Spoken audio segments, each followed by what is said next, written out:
I'm so excited to bring to you yet another episode here, Season 2, Episode 2 of SheSpeaksTV, live from the ATL where we film, and we're so excited to have our amazing partner, Caribbean Life TV, who's responsible for the dynamic production that you all see every single week. Now, this week, I am extremely blessed to have two amazing bosses who are beauty and beasting in their spaces. And so tonight, we're going to kick off live, and I'm going to introduce my first guest in the studio tonight. She is a diva that has flown all the way from Houston, you know, the great state of Texas, where they say everything is bigger. And she brought the heat and the sizzle with her tonight. She is the CEO and owner of MidCity Design Group.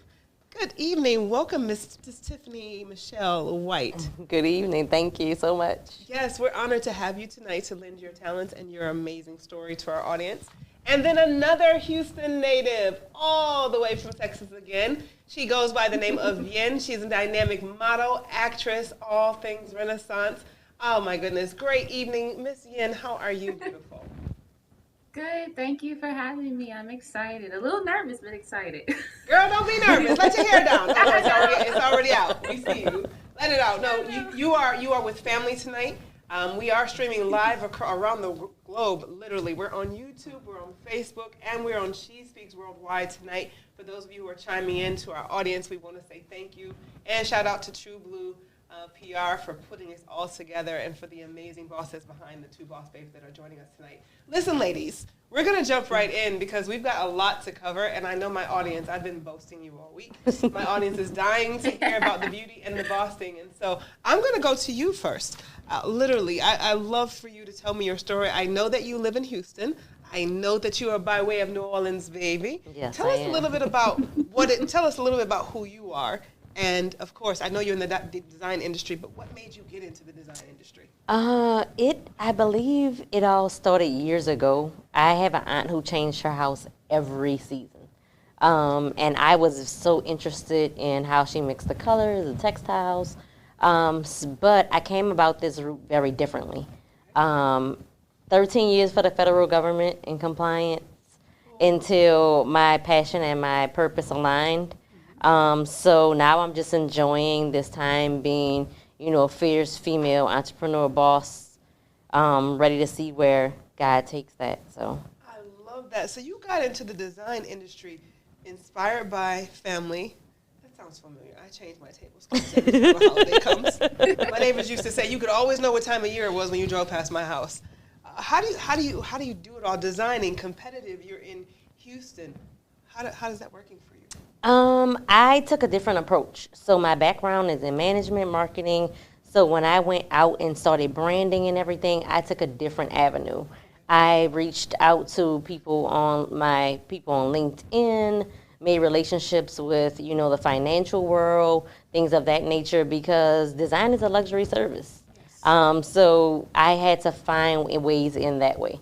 So making connections with, you know, people who run the finances of the executives, the celebrity, the athlete, things of that nature to try to boost myself up. And that worked. Thank God. I mean, God always has a plan, right? Yes. So that was his way of showing me how to navigate in and out. Lots of hard work, dedication, re-education to get there, but it all worked out. So I love that, and I saw that you do staging. I've been flipping houses and rehabbing houses for 3 years, and I'm like the goodwill queen who goes and finds all the good knickknacks and pulls it all So together. am I. I love it. So am I. I love staging. Commercial staging is my next venue to dig into. You know, the stats just show that it's very competitive there. You know, most big corporations, they don't stay in one place. Right. They're renting that space. Yes. So instead of them purchasing, you know, high-dollar items to do their lobbies or conference rooms, the thought process is you can stage that space. And then, come up with a completely different look when you move to a new location. Wow. So giving a new energy. And I'm the person who looks for the stale when they move. and they always do. They always do. Cheyenne, Diva, can you tell us a little bit about what it was like to pick up and move to LA? You moved to LA by yourself at the age of 19. You brave beast of a goddess, you. Yeah. Well, for me, it was very fast paced. But as a little girl, I've kind of always like knew exactly what I wanted to do. So, I told my mom, I was like, I think I need to move out of Houston to really start my brand. So, kind of like what you said, I didn't get up and go. I actually did my research and found an agency first before actually moving to LA. So, yeah, I had an agency, and I booked quickly when I first moved there too. Like when I first moved, I did Fashion Week. So with modeling, there are different areas that you can be in. You can do print, you can do fashion, you can do editorial, and I'm pretty much signed in all areas. So yeah, I've got my hands wet in a little bit of everything, and it's been challenging, but it worked out for me in the most part. So with your move, at what moment, on the journey, 19 is a young age. I wish I could get my 23-year-old out the house right now, but 19 is a young age. So at what moment, Tiffany talked about purpose aligning. At what moment did you feel like your purpose had aligned and that you were literally fulfilling your dreams and walking in purpose? In my purpose, well, again, like in high school or even just as a little girl, I always knew I wanted to do fashion. And I think it's when Tyra started America's Next Top Model is when I was like, oh my God, this is what I want to do. I resonate with this. And I just got to stop being scared and just go do it. And just like people all the time, like my family, friends would just be like, you need a model. Like, you love this. You're good at posing. You're good at taking pictures. I'm very passionate about it. So, again, just in general, like when girls ask me about it, it's just fluid for me. So, I don't know. I just feel like it was a God-given talent, and I love what I do. And, yeah. I love. So being such a woman of beauty, a woman of influence, how do you stay grounded? Because there's a lot of outside noise out there in LA. So tell us, how do you stay grounded? And Tiffany, I'm going to come back to you for the same question because it's different environments. But how do you stay grounded? How do you avoid the distractions? Well, I come from a religious family. I'm Christian, and I'm very big on like energy, words of affirmation. So I believe in what you put out into the universe, you get back. So I don't know. I've just always been that way. Like I'm a very positive person. And I don't know. I just try to stay focused and not get lost in the world because LA is it's very fast paced. And there's a lot of, I tell people, there's a lot of, in LA, you have a lot of shiny object syndrome, right? There's a lot of shiny object syndrome happening. We call it the big things, all the exciting things. This is happening, this happened, this new trend, this new this new opportunity. But you're right. You do have to stay grounded. And I'm a witness to a few girls that I know that kind of did get off track. But again, like just my faith in God and just I have a mom who supports me. So yeah, play that. I gotta make sure I'm on my P's and Q's. Amen, amen, and amen. I love that. Miss Tiffany, how do you in Houston, they call it the new chocolate city or the next Atlanta, how do you in your niche stay grounded? How do you avoid the distractions? Very similar, very Christian background. I tend to do a lot of meditation, but I've learned that over years. And also very much so affirmative. So I'm one of those people who you walk in and there's like writing all over the mirror and any type of glass object I can get to just to remind myself, especially when I come up with or I see very good points. I always have them written down. So that way when I wake up, it's there for me to see. I can remind myself. But the biggest thing was my great-grandfather always told me to never stop dreaming. You know, like your dreams should be extensive. So I try to keep that top of the noggin. Love it. Dreams should be extensive. I love that. And limitless. Because again, we're so quick to say, I want to win or I want to make $100,000. $100,000 is the new 10,000. Right? In business, to bosses, to us. I know someone's saying, well, you know, I make 60,000 in my job, and that's okay. But when you think about being an entrepreneur and having to run through 100,000, that's so it's gone in weeks, if it makes it that long, contingent upon what overhead looks like and expenses. So talk about what skills, Tiffany, do you believe have helped you to dominate the interior design industry? And let's just talk about it as a woman of color in a very Martha Stewartish, Tarjay, flipping houses. What's the young lady out in Texas? Joanne. Oh, yes, Joanna Gaines. Yes, the Gaines world. I walk into Target. I want to walk into Target and see Tiffany Michelle's designs. So how have you been able to dominate in that space? It's different, right? So you have to play both sides. Okay. If that's any being, I try not to give any, let go of any of my background, who I am. As a Black multicultural female, I don't want that to disseminate at all, which is why I usually have my big hair and try to stay true to who I am. But you do sort of have to play the line sometimes. Come up with different ways to get your foot in the door for that aspect. But it is very much so for this industry, like others, it's a lot more operational and background than it is the true design part. So yes, you find ways to stay creative, which I always have been completely, different, like the black curly Wursler, maybe, things like that. So my designs are very unique, but you have to play the game a little bit in order to get your foot in and then show your own style and creativity. Bring authenticity to the table. Mm-hmm. And you, Yin, how is it that you have been able to dominate in your space? I know there's a lot of pretty faces out there. It's a lot of, the melanin is popping everywhere. You got the big hair, the melanin, the smile. How do you stay competitive? You mentioned America's Top Model, so you understand when we talk about competition. Yeah, I think, honestly, for me, I'm just myself. In my industry, it's a lot of personality based.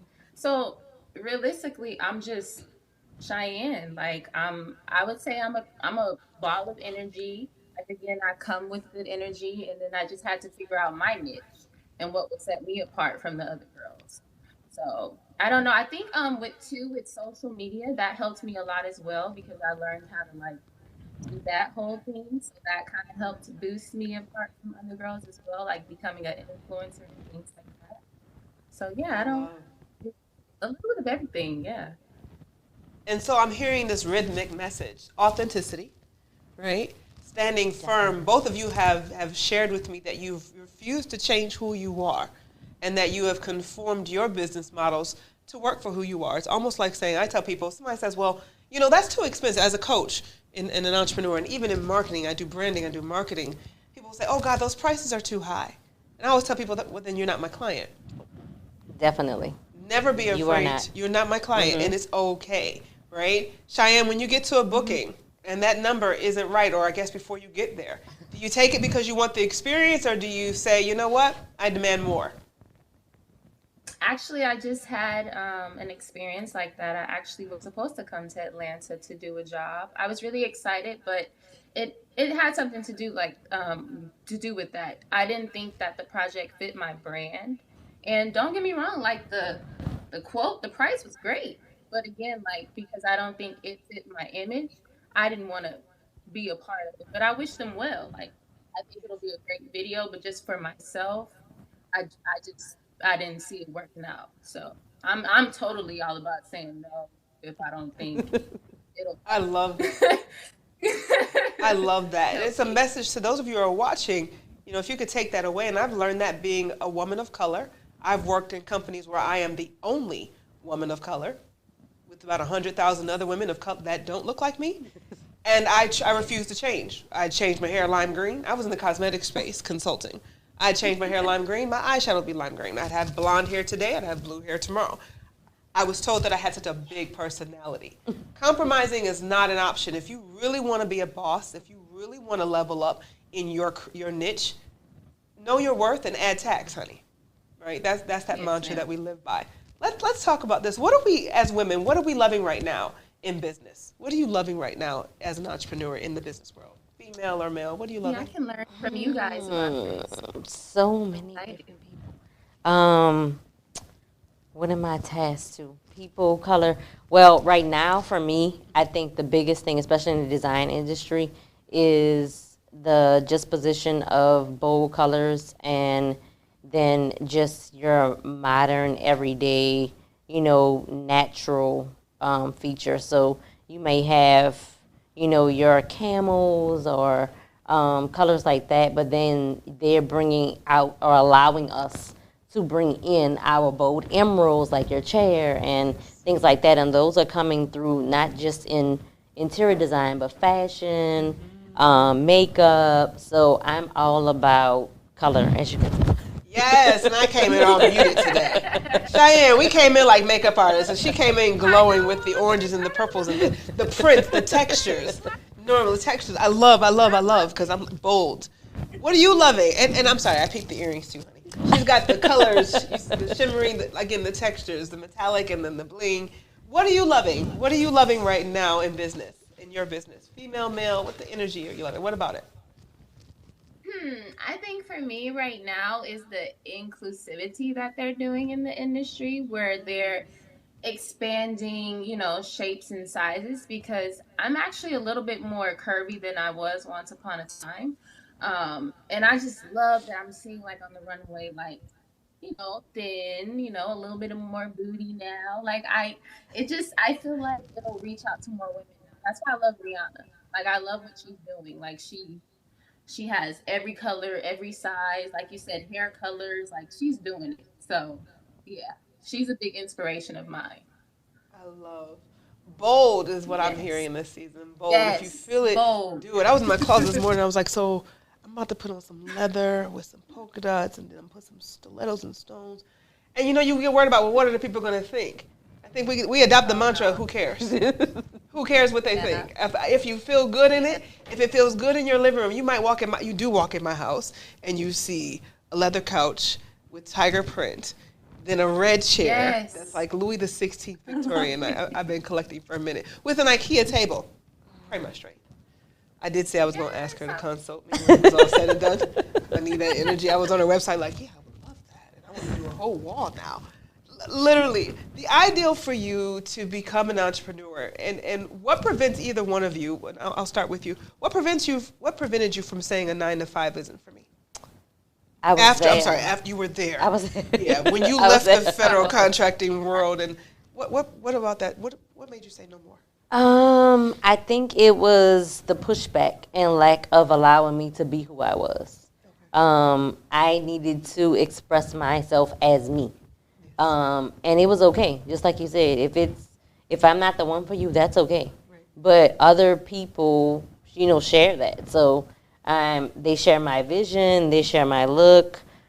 Just having clients, like I tested it out before I left. Don't get me wrong. But it was having that where your clients hone in on you.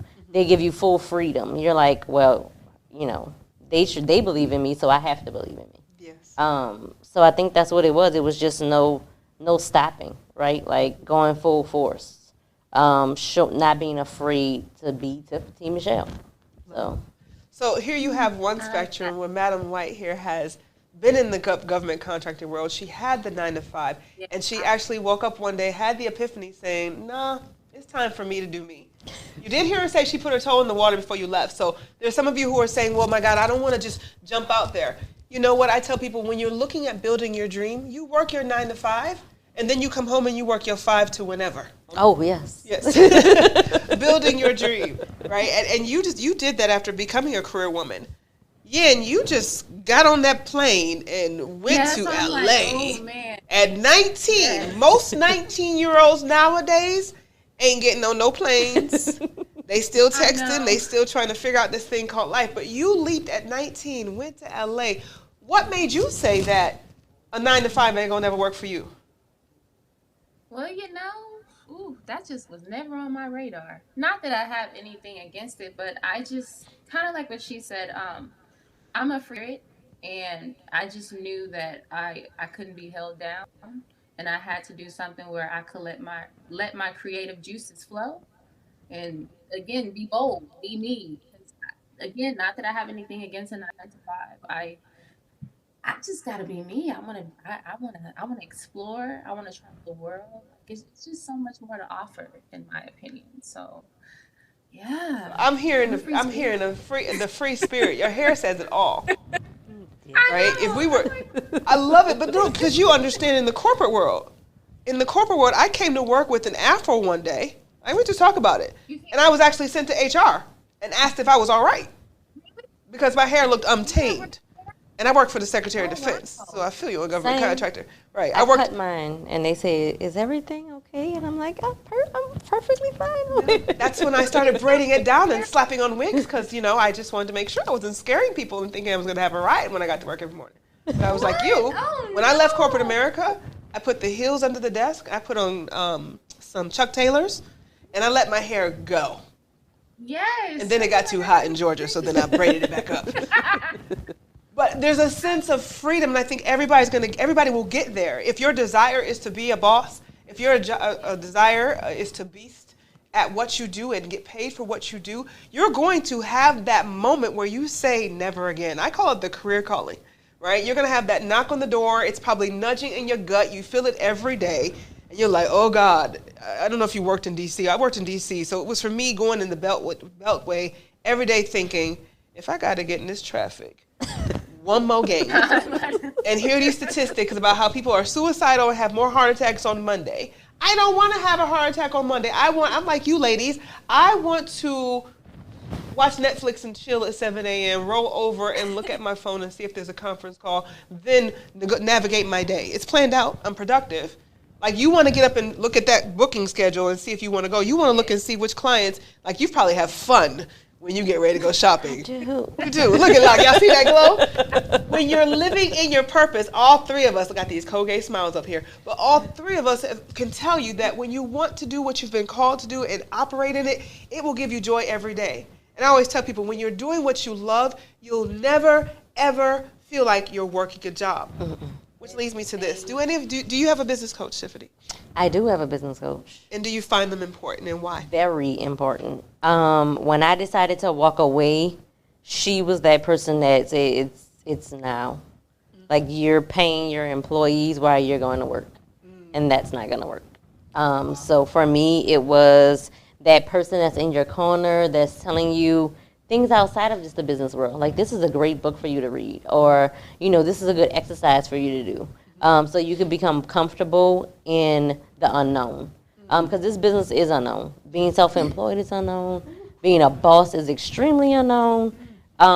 So having that coach there, I don't have the sessions as much as I used to. Okay. Initially, it was like every week, every other week. Now it's for her to be my client. Call me. Now it's a lot less, but I need that. I look forward to it. Sharing ideas, bouncing ideas, another, point of view that's not inside that design world. Yes. Because I do think too, your coach doesn't have to necessarily be in your industry. Yes. They're bringing a different view into your industry. I love it. What about you, Diva? Do you have a coach? Do you find her important? I don't. I've pretty much learned everything on my own. I guess maybe I could say like my mom, or even maybe PR, or just like my friends around me, but I've never really had a coach. Like, I've pretty much had to figure it out on my own, which is why I commend myself, because sometimes it can be very hard and I may not know what to do or what to say, but I figure it out. But I would love to have a coach. Like, I'm learning a lot from you guys right now. SheSpeaksWorldwide.com. Shameless plug, Duson & Co. Got you covered. We'll talk to our publicist. It's what I do for a living. But to her point, to get someone, my guest last week said it so eloquently. She said, everybody needs a Karen. And even my eyes got big. because we hate the word Karen, and like in space just froze. But everybody needs a Karen in their corner, and I love how she referred to it. I mean, it sounds controversial, but you need that person that your coach is not necessarily your friend. Your coach is going to tell you, yeah, you're making great time, but you're going the wrong way fast. Right? Let's come back. Let's recenter. Let's gather ourselves. Let's look at other opportunities, other options. Let's look at the pluses and the minuses. Let's really evaluate. And their accountability. Right. And I think as an entrepreneur, because we are out here figuring this thing out, accountability is everything. I have 3 coaches. I have one that is a pastor. He is Dr. Montgomery. He is all the way up in North Carolina. I have Dr. Sarita Pittman. She is an 8-figure earner in the beauty industry. Also, she owns car dealerships. So to your point, they don't even travel in my industry, but they give me perspective, right? And then I have, because I'm very tapped into spiritual. So I have, which might freak, I'm a PK, by the way, I'm a pastor's kid. But yes, mom and dad, I have oracles. So I have people that I talk to in the spiritual world who guide me, right? And my daddy used to say, you take the meat and you spit out the bones. So my advice to any boss who wants to beast is get you a coach. Because it will take you to another level. Michael Jordan had one, right? The greatest who who entertain us every single day. They've got somebody that they can pick up the phone. And if not anything, if you don't want to talk to me or anybody, get a therapist. Trust me.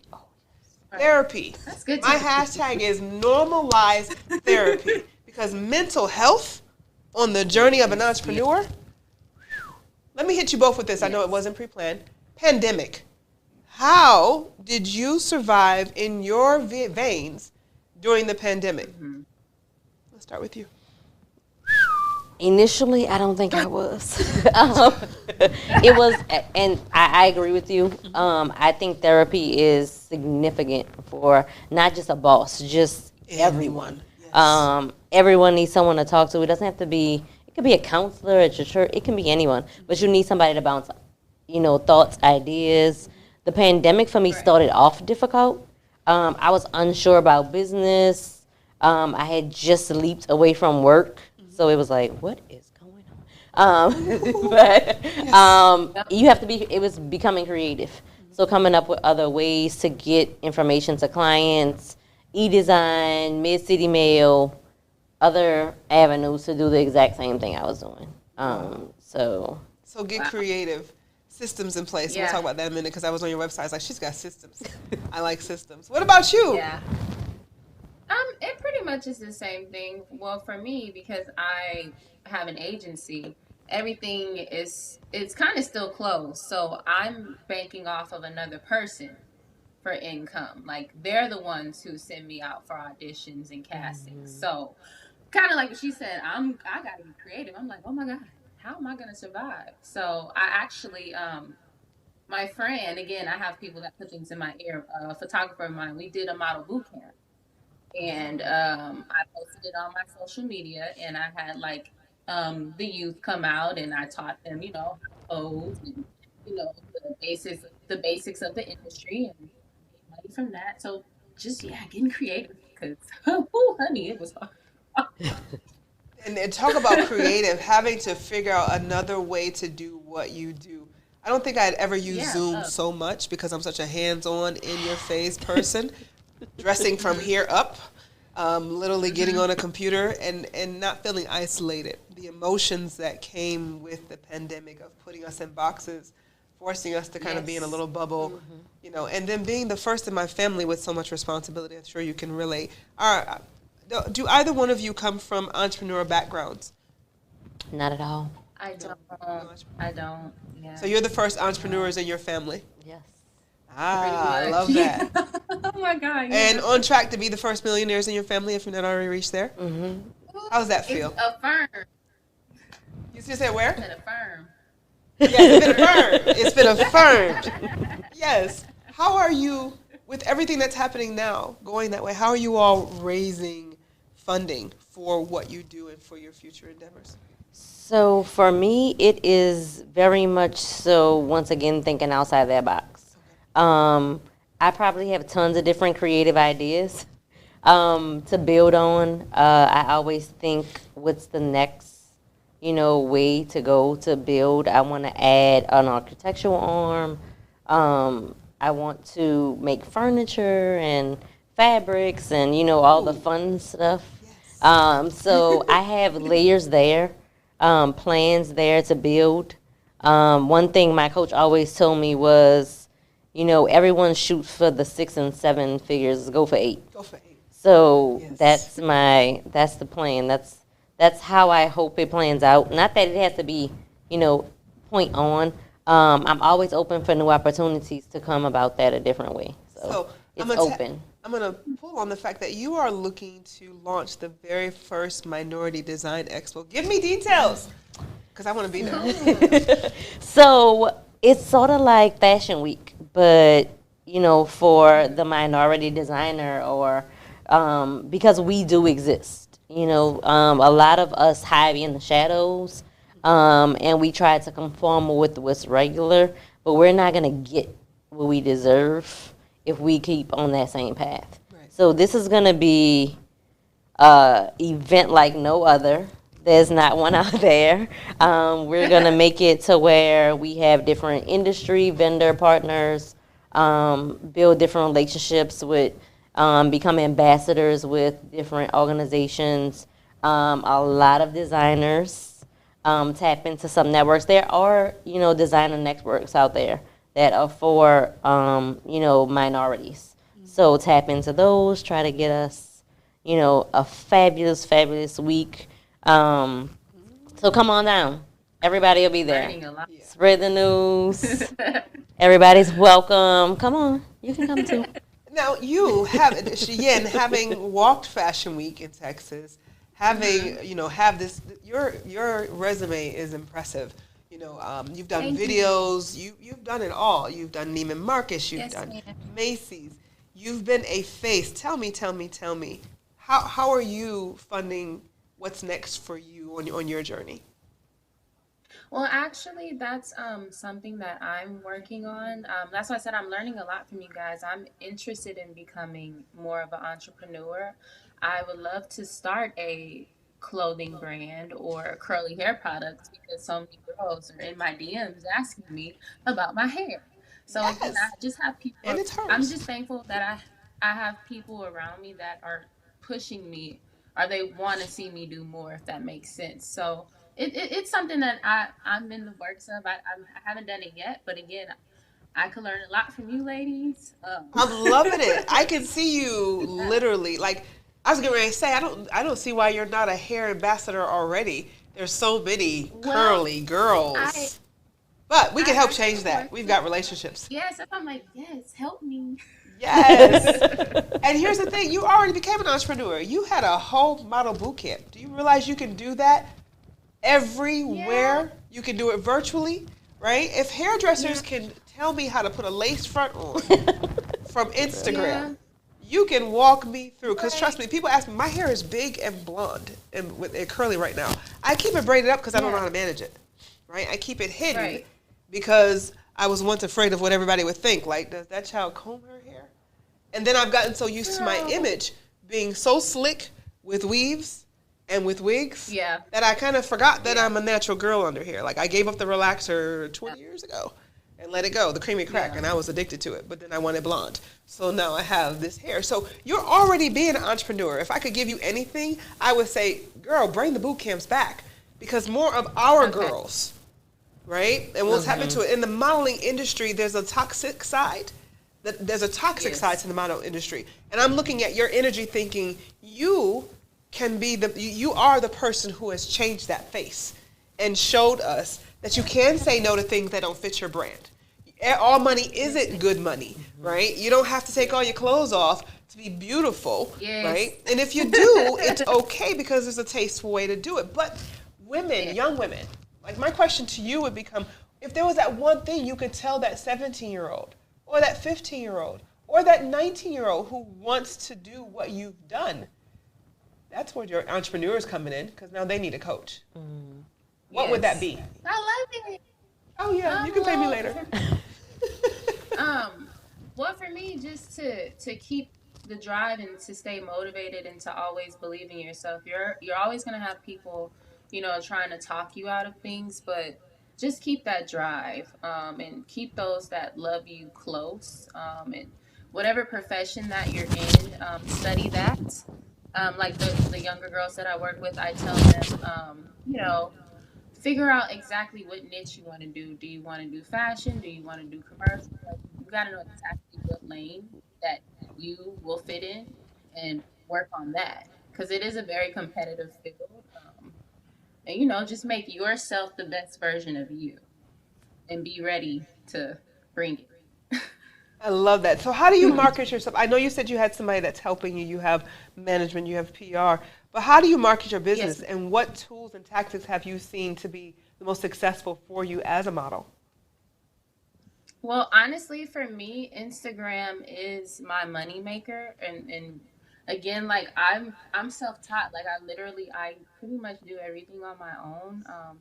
Unless again, it's like I'm learning from other individuals around me. But for me, it's been Instagram. And then like back in the day, Tumblr, things like that. Because I'm 30, so yeah.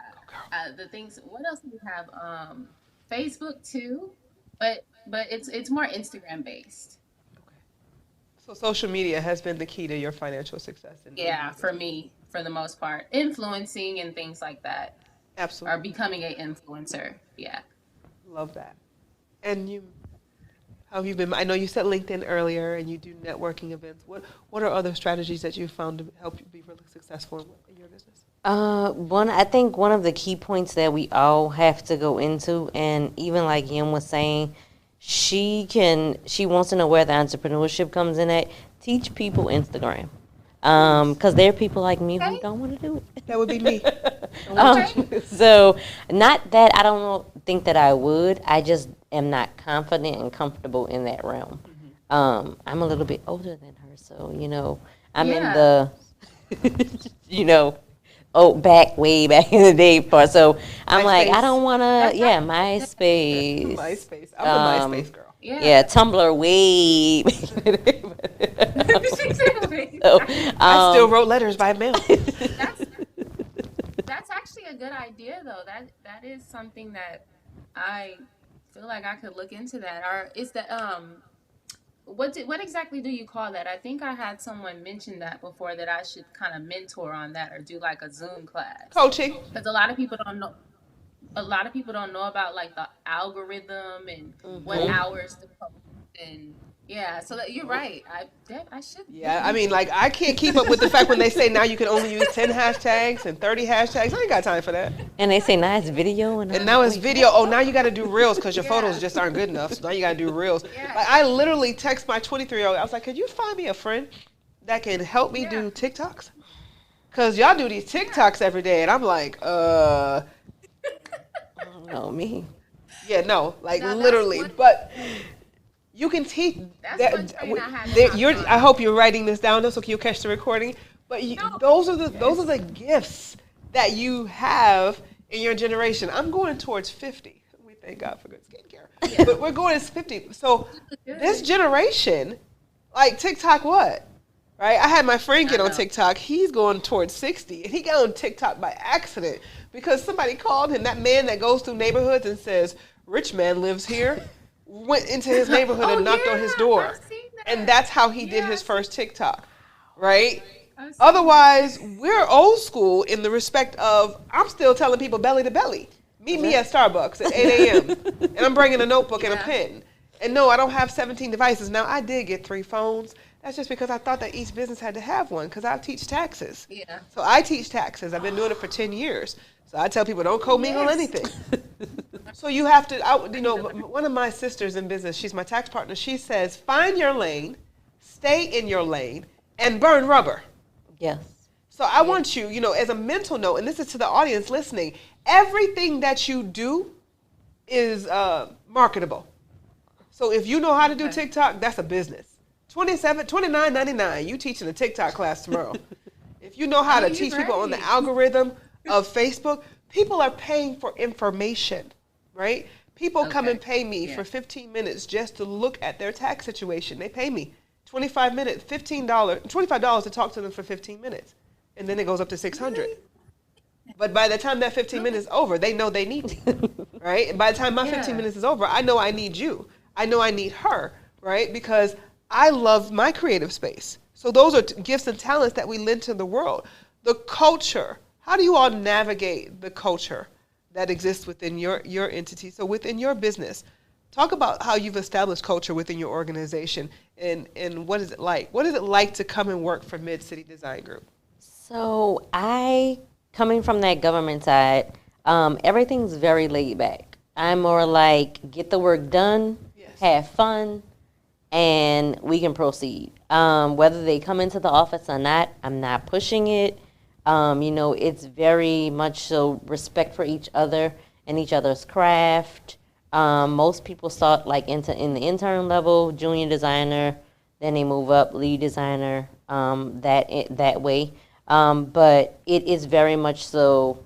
If you want to be at home today, that's fine. If you have an appointment, make sure you're there. Yes.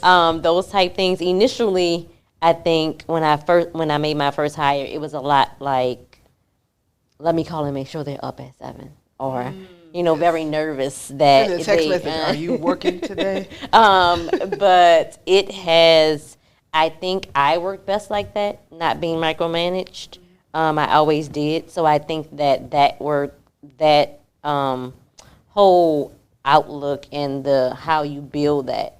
I was always taught that as a leader of that management world, right? You had to manage people, but really, what you have to do is lead people.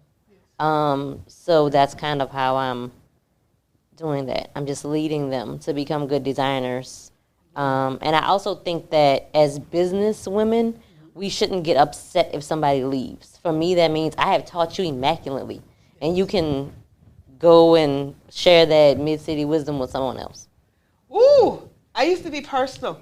I like You leave that. me, I'm in my feelings. You quit, I'm in my feelings. You taking all that I poured in, you gonna leave me?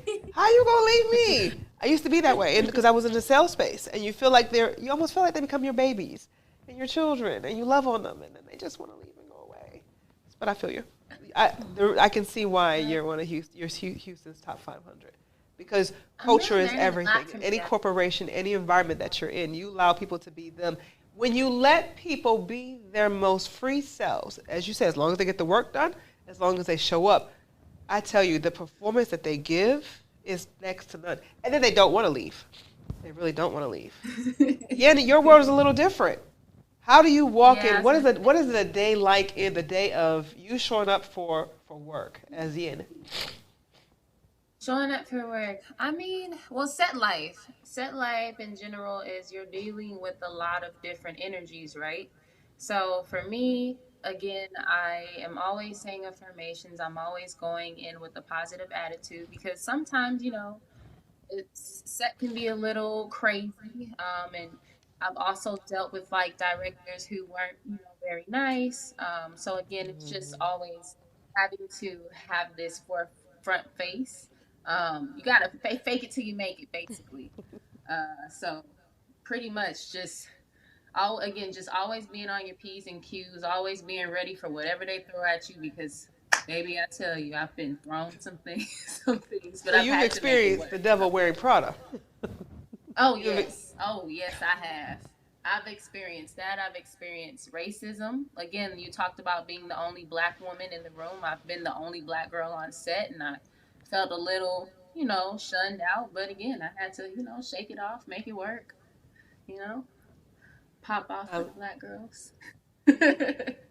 with you being spiritual, with you, having great role models who have set precedents for you, what has been your greatest inspiration? That's a good question.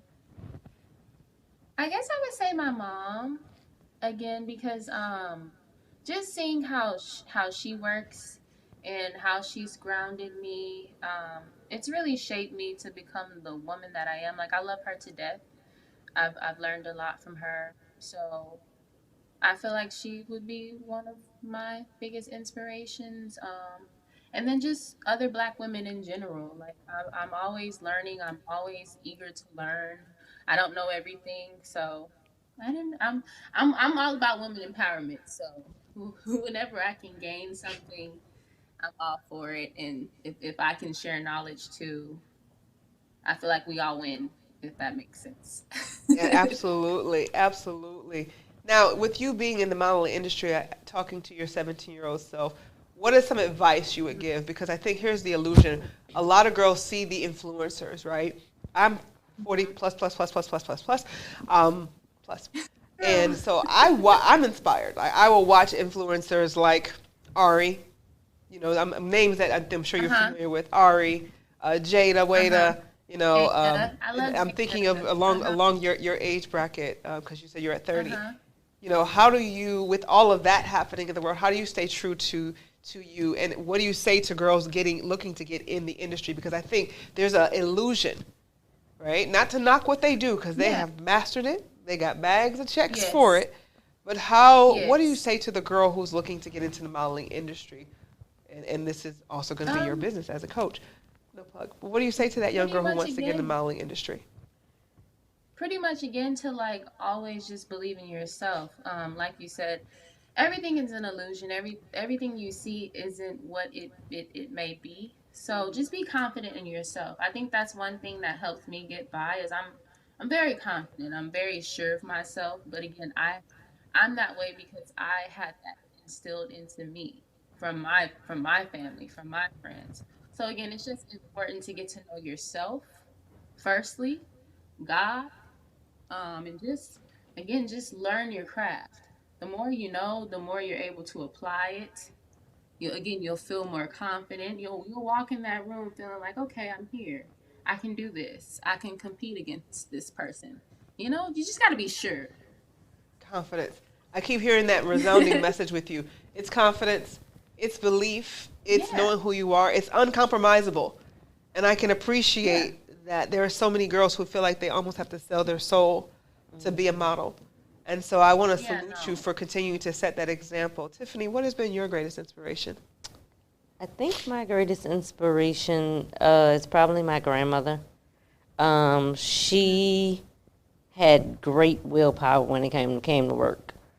Caught the bus, dedicated, stayed late, you know, wanted to make sure she was the best at what she was doing. And that resonates. You know, it trickles down. My mom was like that. She taught for years, which I praying for teachers because I tried and I didn't make it. But I think that she's my inspiration. And the fact that she is still here and still living, she pushes me. You know, like, you can do more. You can do better. You know, like, another thing is the history. I would say in any industry you go into, learn the history and learn how it got to become where it is today. And then you can see where you might want to make your impact for the future. I love that. So if I give you a magic stick and I tell you with that magic stick that there are 3 things that you can create to change the world, be thinking about this, Jen. What would they be?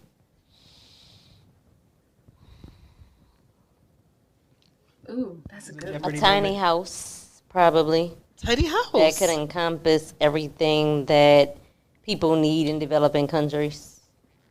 Water, shelter, you know, warmth, heat, depending on what they need. A place of safety, because I feel like your home is where you're safe, is your safe place. Probably, one of these things is probably really weird, but it would probably be like a paint pen. Like, so I can like change paint whenever I wanted to. Paint, just a different color. That's just me.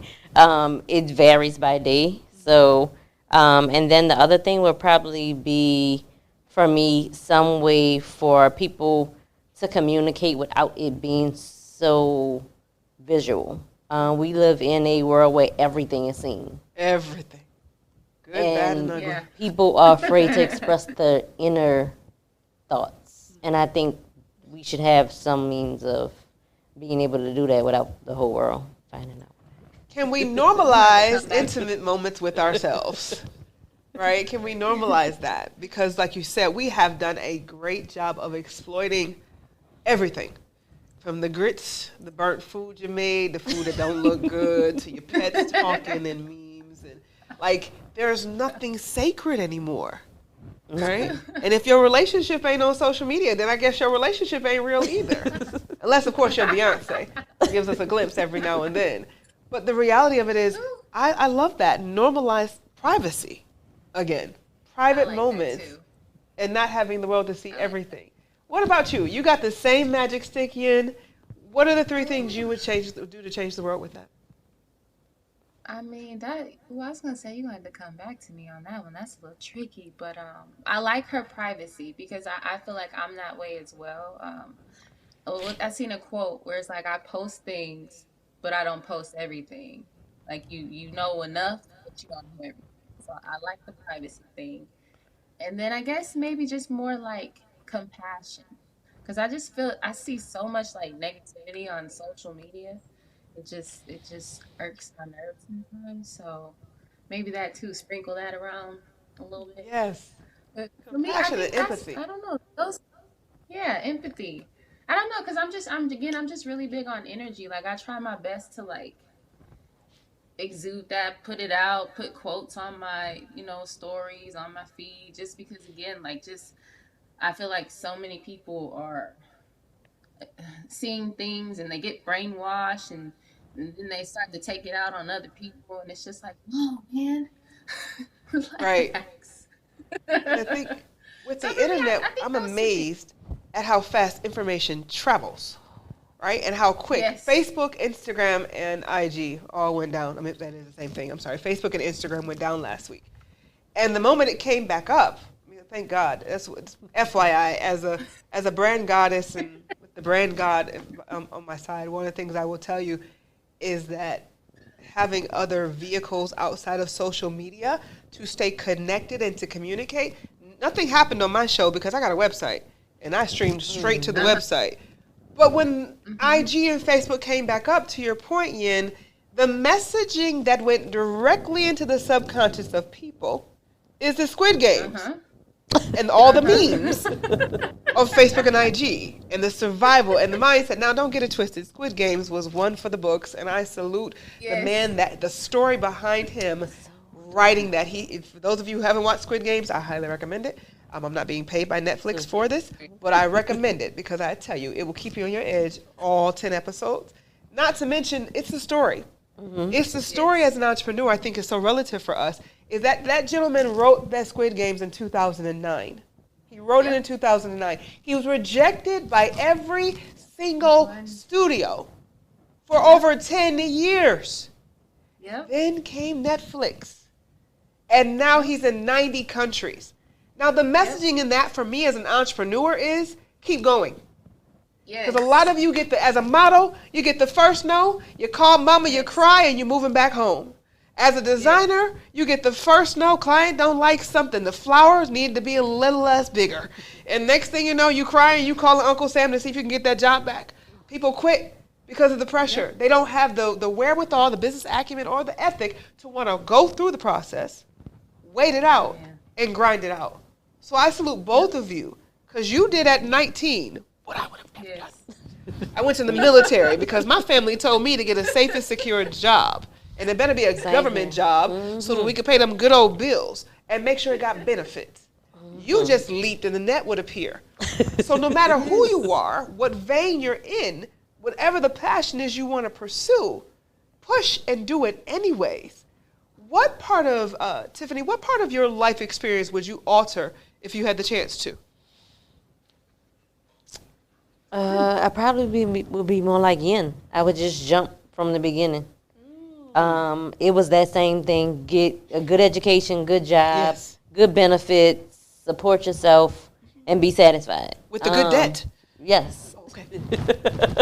So it's not until you get that pit feeling that you're uncomfortable or something else is there, there's more that you're missing out on, that I think I was like, oh, no, I can't. I mean, you know, and you have those ears. This is a good job. You're going to leave a good job. How dare you? It's going to be so selfish. What is your family going to do? So, yeah, I probably would have made the leap and become educated in a field that I was passionate about from the beginning. Because this is, I mean, you have interior decorators that can do this, but design is a lot different. Yes. So Yeah. I would have done that probably 13 years before, actually. I love that. What about you, Yin? If you had a chance to alter any part of your life experience, what would it be? In these glorious 30 years, you make it look good, darling. I think it's the opposite from what she said. I think for me, I would have finished school.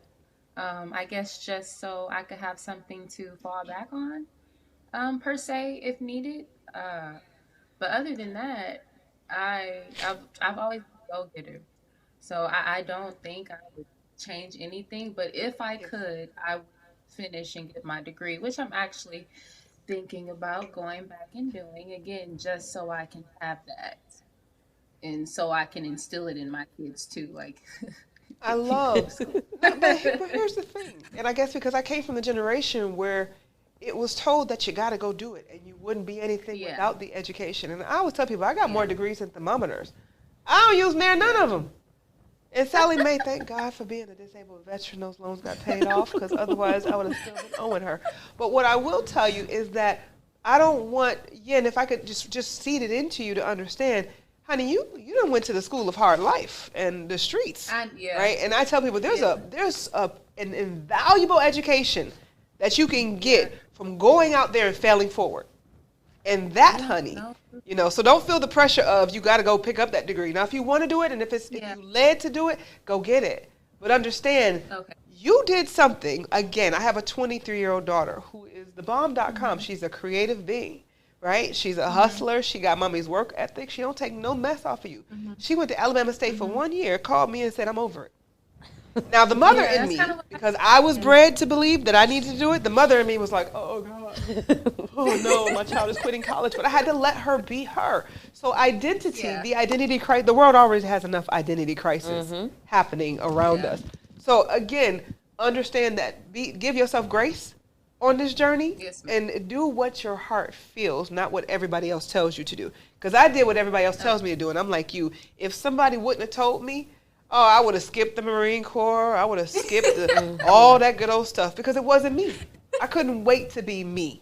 This is me. It took me 46 years to decide that I want to empower women, give them a voice, because I was raised in an environment where you could not have a voice.